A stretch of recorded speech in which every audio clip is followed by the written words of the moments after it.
Contexto. Una crisis sin precedentes, que fue la pandemia del COVID-19, una epidemia global que se extendió con rapidez alarmante, afectando a millones de personas en todo el mundo, a partir de un virus desconocido que circuló por primera vez a finales del 2019. Los síntomas parecían entre 2 y 14 días después del contacto y el contagio se facilitaba en espacios cerrados con alta concentración de personas.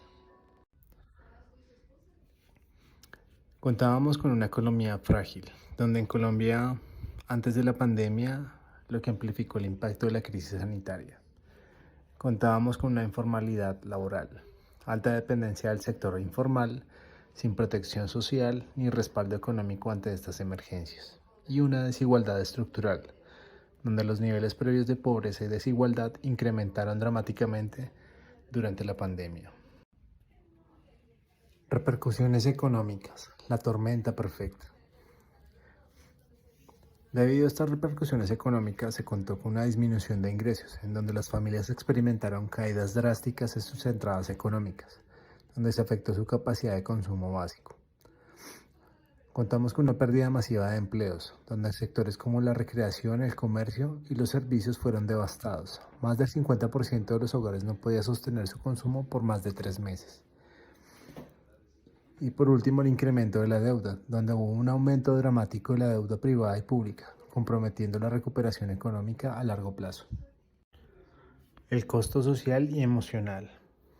La salud mental en la crisis del COVID-19, donde nos lleva a que hubo ansiedad y depresión por el encierro prolongado, una angustia por la falta de recursos para sostener a la familia, el temor constante al contagio y sus consecuencias, el insomnio ante la presión de las deudas acumuladas.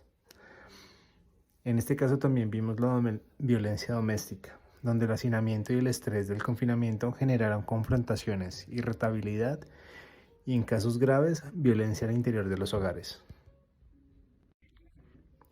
La respuesta política frente al COVID-19 contó con ayudas desiguales. Tuvo subsidios y transferencias, donde el gobierno implementó programas de ayuda para mitigar la pobreza, utilizando censos para focalizar la población vulnerable. Hubo una brecha urbano-rural, donde los apoyos se concentraron en zonas urbanas, mientras los campesinos y habitantes rurales quedaron fuertemente desatendidos. Y tuvo una cobertura limitada, que ante la magnitud de la necesidad, muchas familias no recibieron apoyo, especialmente migrantes de otras ciudades. Ante el caso que estamos evaluando, el caso Álvarez Suárez, un espejo de miles, contó con una pérdida de empleo, donde sus ingresos diarios no contaban con que la familia enfrentaría el cierre de su pequeño negocio y la imposibilidad de mantener su consumo básico. Su emprendimiento fue forzado, donde decidieron emprender un negocio de comidas rápidas como única alternativa para sobrevivir económicamente. No contaron con apoyo gubernamental, porque al ser de otra ciudad, no se recibieron incentivos ni ayudas, quedando completamente desprotegidos. Y pasaron por una crisis multidimensional, donde el hacinamiento, los problemas de salud mental y las confrontaciones familiares agravaron la situación. En las ciudades, vemos que pasaron promesas y por trampas, donde economías pequeñas fueron limitadas. Su baja diversificación productiva, la poca formalización empresarial y el acceso limitado a los servicios tecnológicos básicos tuvo un gran inconveniente debido a atravesar por el COVID-19. La migración a grandes ciudades, donde miles de personas buscaban mejorar las oportunidades de empleo y las posibilidades de crear empresas en centros urbanos.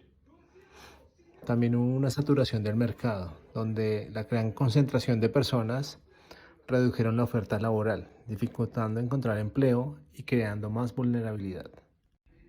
Frente a los más afectados, debido a la crisis de la pandemia, encontramos varios rostros de la desigualdad, como son los jóvenes que enfrentaron unas tasas de desempleo desproporcionadas y pérdida de oportunidades educativas y laborales. Las mujeres en esta parte fueron las más afectadas, ya que en sectores como los servicios y el comercio se quedaron sin empleo y en algunos casos sobrecargadas con labores de cuidado.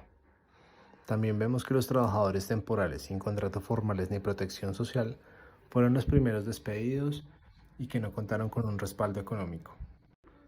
Como reflexiones finales, tenemos la falta de apoyo estructural, donde las pequeñas empresas y emprendimientos se quedaron desprotegidos ante la ausencia de políticas públicas efectivas y oportunas, donde hubo un cambio abrupto sin preparación, donde la vida cambió de un momento a otro sin avisos ni medidas preventivas, obligando a las familias a adaptarse sobre la marcha, y una adaptación forzada, donde no hubo tiempo para reaccionar previamente, donde la supervivencia requirió creatividad, resiliencia y sacrificio en tiempo real. Esta pandemia reveló y profundizó las fracturas sociales y económicas de Colombia, y al entender estas dinámicas es fundamental para construir las políticas públicas que sean más justas, inclusivas y resilientes ante futuras crisis.